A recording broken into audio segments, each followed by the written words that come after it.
Hi and welcome again. In this lecture, I will just solve a few exercises on the inverse Laplace transform. We have a list of inverse Laplace transforms here. Let me go through them just very quickly. We know that the inverse transform of 1 over s is 1 over s minus a is the exponential of a times t. This is the familiar inverse transform of sine. If we had s here, it would be the inverse transform of cosine of omega times t. Then we have 1 over s minus a to the power nu. This is the case when we have multiple real poles. Is given by this expression, and the inverse Laplace of this rational function, where we have a single pair of complex conjugate poles, is given by this expression over here. So given these, let's solve these exercises. Let's start with the first one, and we know that the first thing we need to do when we're trying to determine an inverse Laplace transform is that we should look at the denominator and find the roots. In other words, we should find the poles of our rational function. And let's check.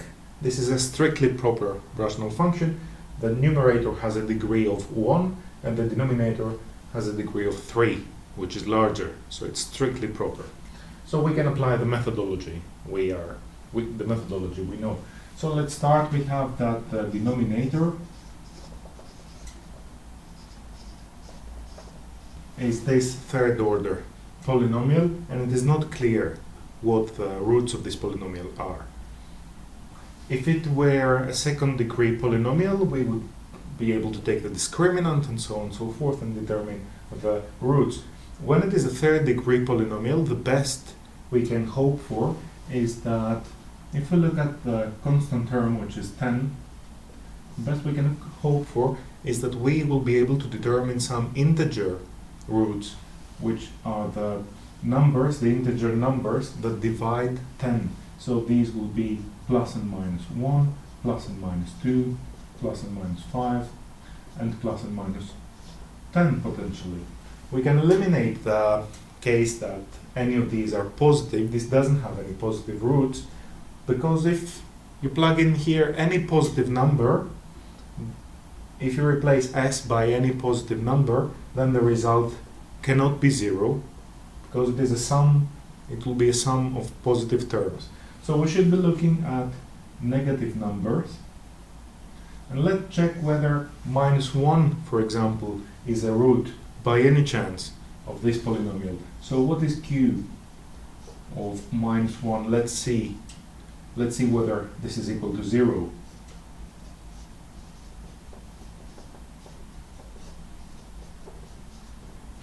So minus 1 plus 8 is 7.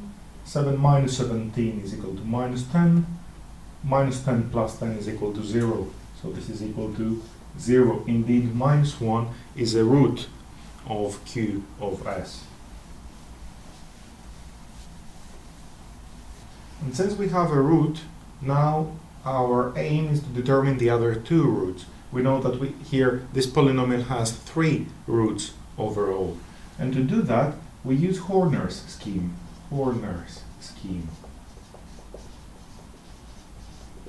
According to which we should write the coefficients of the polynomial over here. So it is 1, 8, 17, 10. We write these coefficients, we copy them here. We draw a line over here, and here we write the root. One of the roots we know. We know that minus 1 is the root, and we can write it over there.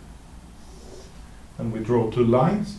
We copy one down here, and then we apply the following procedure. 1 times minus 1 is minus 1. 8 minus 1 is 7. 7 times minus 1 is minus 7. 17 minus 7 is 10. 10 times minus 1 is minus 10. 10 minus 10 is, of course, 0. It's good news that we got 0 here, because minus 1 is a root. This is another way to check that minus 1 is indeed a root. We need to focus now on these 3 numbers, 1, 7, and 10. because these are the coefficients of another polynomial of the polynomial s squared, like 1 times s squared plus 7s plus 10. We have now essentially factorized q. We can write q as follows. Since it has the root minus 1, its factorization will involve the term s minus minus 1, so s plus 1, and then this polynomial.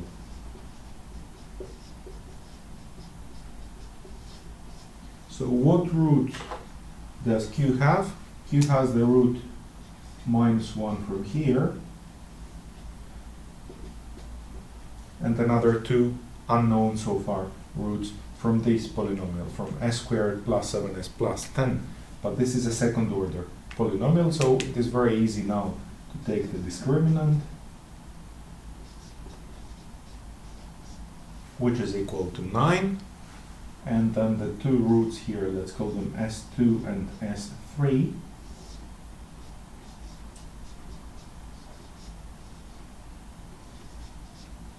The two roots turn out to be minus 5 and minus 2. So we can factorize q even further, because we know now that minus, let me write it here, minus 2 and minus 5 are roots of this second order polynomial.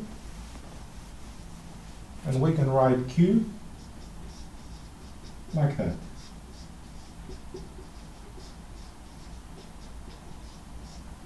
We have now factorized our denominator, and we can copy from here, we can replace q, we can substitute it over here. Let's do that.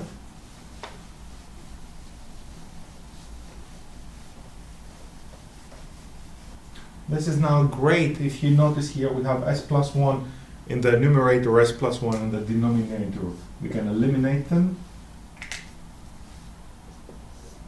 Now you know what to do. It's very clear that we have two real distinct roots. This is case number 1 that we have addressed previously, and we can write this as a sum of two fractions.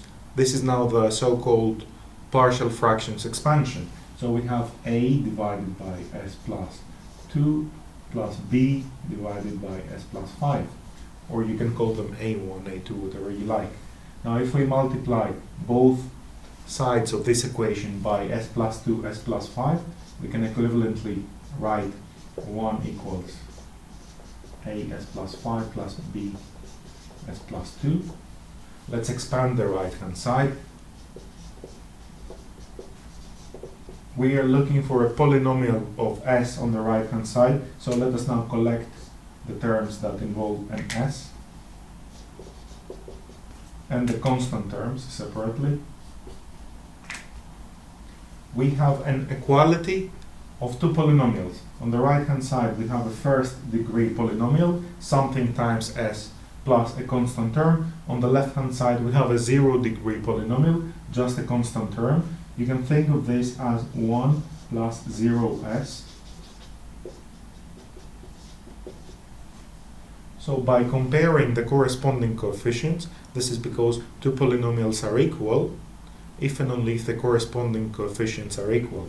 So for this equality to hold for all s, it must be that a plus b, the coefficient of s on the right hand side, must be equal to 0, the coefficient of s on the left hand side. A plus b is equal to 0, and 5a plus 2b is equal to the constant term on the left hand side, so this is 1. The first equation looks very simple. Indeed, this means that a is equal to minus b. We can replace a by minus b in the second equation, from which we have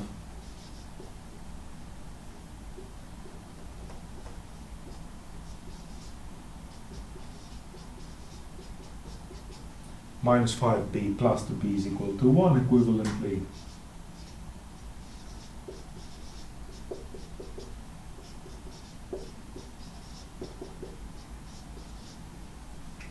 b is minus 1/3, and then a is, of course, since it is minus b, it is 1/3.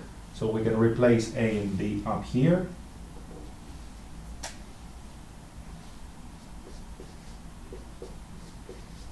And this is great now because we have written f of s in this very, very simple form.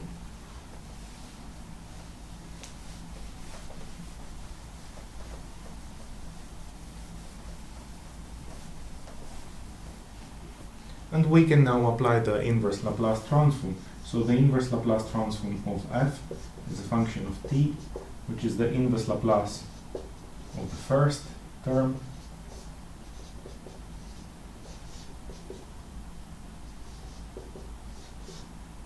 plus the inverse Laplace transform of the second term. What we have done here is that we have taken these constant terms outside. We are allowed to do that because the inverse Laplace transform is a linear transform. And now these elementary inverse Laplace transforms are given here by this rule. 1 over s minus a is exponential of a times t. So this is 1/3 exponential of minus 2 times t minus 1/3 exponential of minus 5 times t. And for all it's worth, we know that as t goes to infinity, the inverse Laplace transform as a function of t goes to 0. This is an important property, keep it in mind, because it gives an important qualitative property of the inverse Laplace transform of this function. So that's it, we solved the first example. Let's move on now to the second one. Unlike the first example, in this second example, it is clear what the poles of function f uppercase are. We have apparently that 0 is a pole and minus 5/3 is a pole as well. However, the second term is not in the convenient form s plus a or s minus a, but we can do something very easy about it before we proceed. We can write our function like that. Instead of 3s plus 5, we can move 3 outside.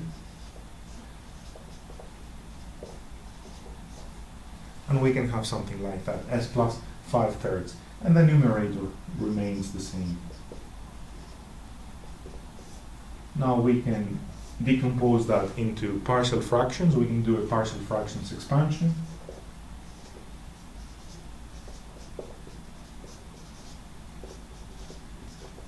We will now multiply both sides of this equation by s times s plus 5/3, and we will have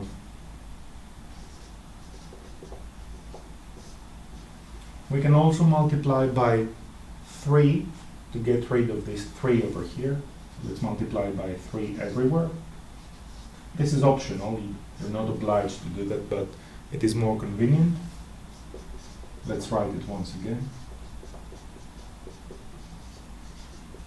So once again, we took this equation, we multiplied both sides by s times s 5/3, or equivalently by this whole denominator, 3 times s plus 5/3. So this eliminates the whole denominator of the left-hand side, and this is what we obtain. Now we need to write it in such a way that it is clear that we have polynomials on both sides. Here we have the polynomial 2s plus 1. On the right-hand side, let's expand the terms we have there.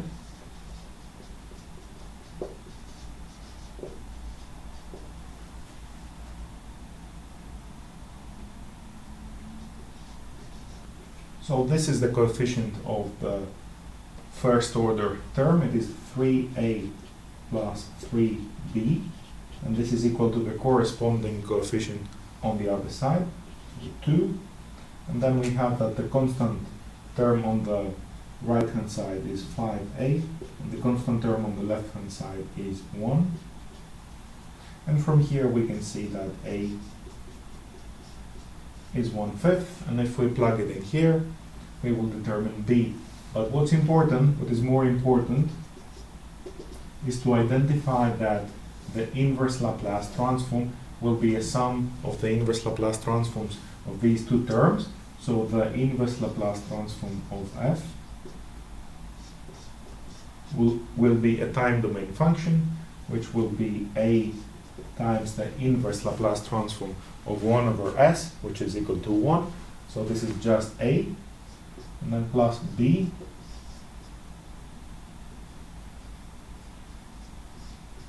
exponential of minus 5/3 times t. It's good to indicate that this is defined for all non-negative times t.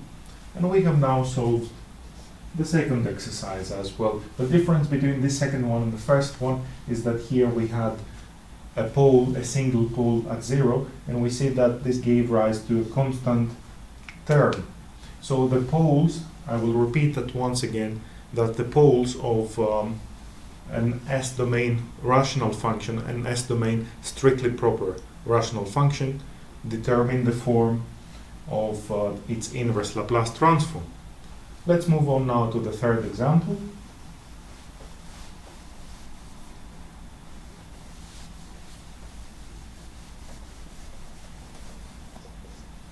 So it is clear here as well that the denominator, which is a third degree polynomial, has the poles -1 from here and -3 double pole from the first term. So we have a pole with multiplicity 2. Bear in mind that we have the inverse Laplace transform of such terms, but the partial fractions expansion of such functions have a slightly different, slightly modified form. So it will be a divided by s plus 3 plus b divided by s plus 3 squared. So you shouldn't forget this first term. A divided by s plus 3 plus b divided by s plus 3 squared plus c over s plus 1. So the double pole gives rise to 2 elementary fractions in the partial fractions expansion. And the procedure is, of course, the same as before. So let us write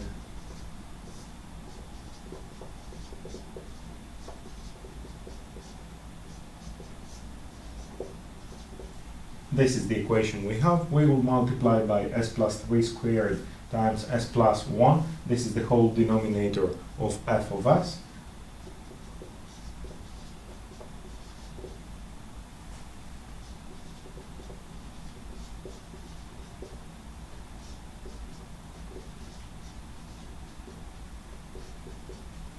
We have applied the identity here for s plus 3 squared, and we did the multiplication, which gave s squared plus 4s plus 3, and then a little more.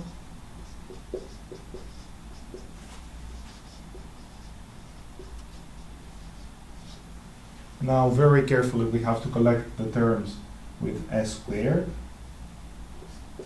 the terms with s, and the constant terms.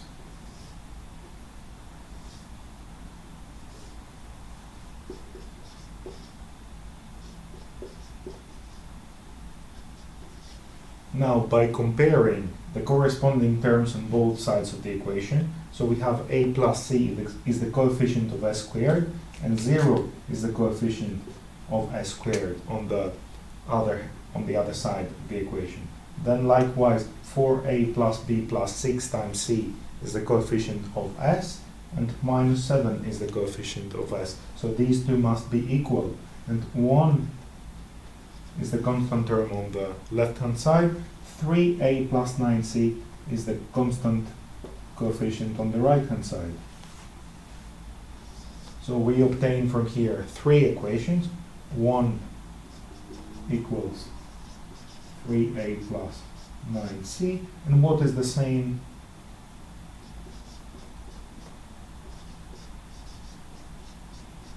This is a linear system of equations, a linear system of 3 equations with 3 unknowns, a, b, and c. You can solve it very easily and determine a, b, and c. Let's say we have done that. A, b, and c are nothing but constant real numbers.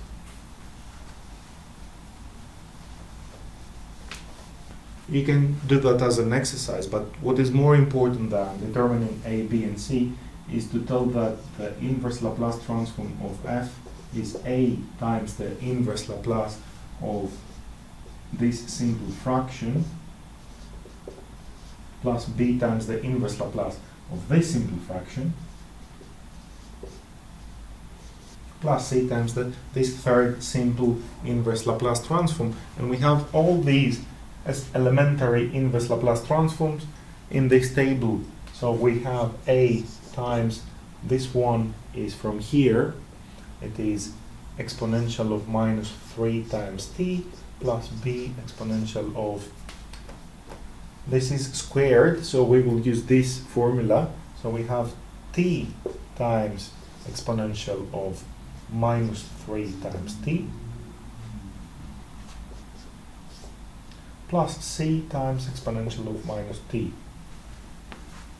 That's very interesting. Now, provided that none of these is equal to 0, which is not, it will not be the case, none of these is equal to 0, we have that the first one goes to 0 as t goes to infinity.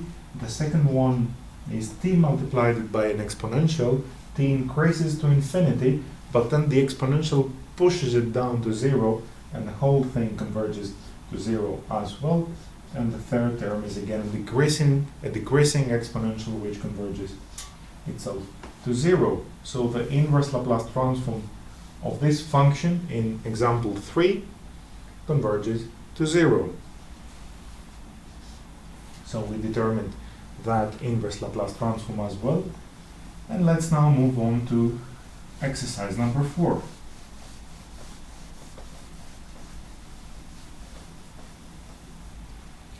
Here in this exercise, again, we don't have, it is not clear what the poles are, but we have a quadratic function. We have a second degree polynomial in the denominator. So it is very easy to define the denominator to be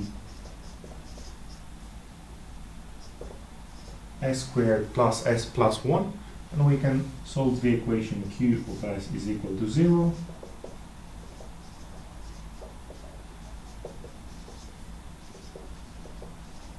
We can find the roots of the denominator, which are called the poles of this S-domain function.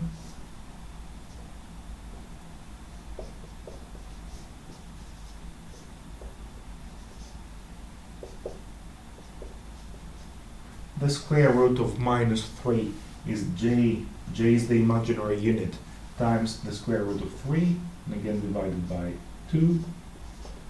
So the two roots are minus 1 plus j square root of 3, minus 1 half plus j times square root of 3 half, and minus 1 half minus j.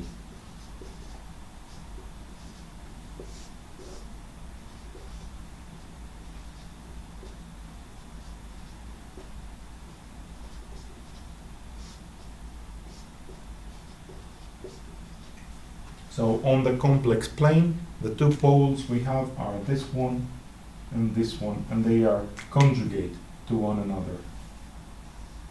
We have the same real part and opposite imaginary parts. Very well now. So you can factorize that. You can either write s minus the first root times s minus the second root. You can do that, of course. You can write s minus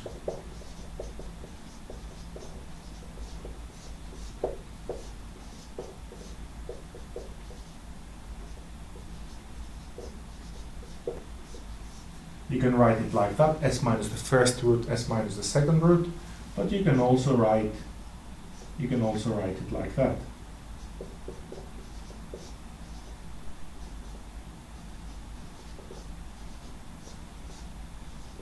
This is another way to factorize it. So we have factorized the denominator of this function f of s, and now this becomes 1 over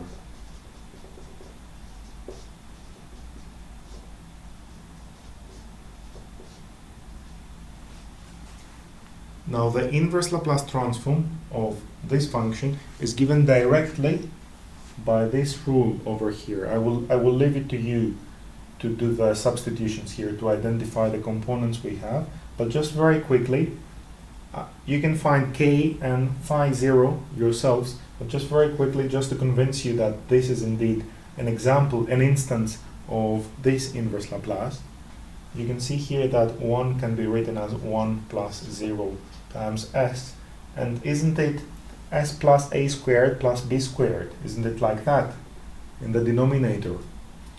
Indeed, a is 1/2 and b is square root of 3/2. And in the numerator, we have b1s plus b2. So this b1 is the coefficient of s, and b2 is the constant coefficient. So that's it. You can apply the inverse Laplace transform here. You can apply this formula and obtain the result, which will be an exponential. Will have the form, your result will have this form, k times exponential minus a minus 1/2 times t times the sine of, we have b here, so square root of 3/2 times t plus some phase lag phi 0. But what is important here is to note that we have an exponential which is decreasing and goes to 0 as time goes to infinity, which is a function like that, multiplied by a sinusoidal function. So the result will have this form, will oscillate, but will also decrease and go to 0. And the frequency of oscillation is determined by this number over here. It is determined by b. And what is b? It is the imaginary part of our pair of complex roots, complex poles. And what is the rate of decrease? How fast does that converge to 0? This is determined by this number, minus 1/2. But minus 1/2 is this, it is minus a, essentially. So what is a? A is the real part of our poles, of our pair of poles. So the more negative the poles, the faster this inverse Laplace transform will converge to 0.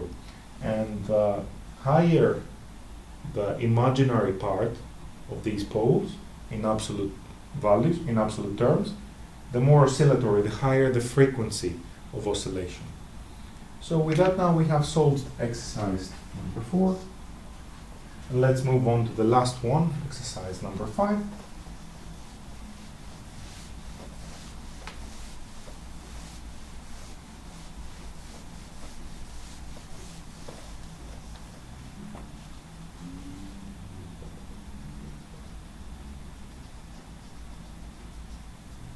Nothing too difficult here either. Let me write it down once again.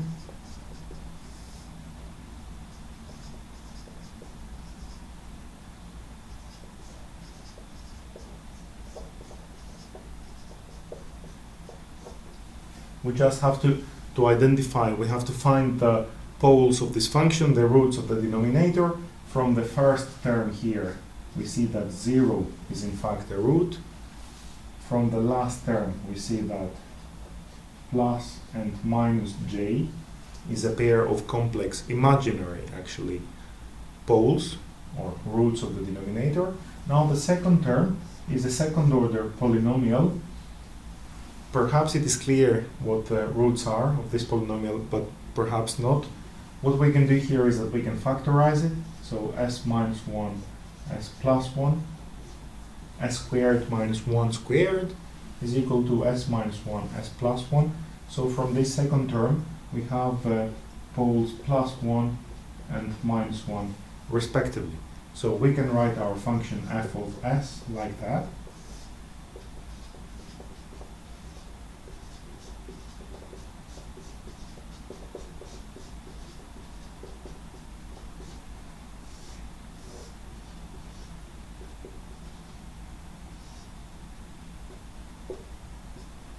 Let's say that this is a complex plane over here. What are the roots we have? We have certainly one here at 0. We have one at plus 1. We have one at minus 1.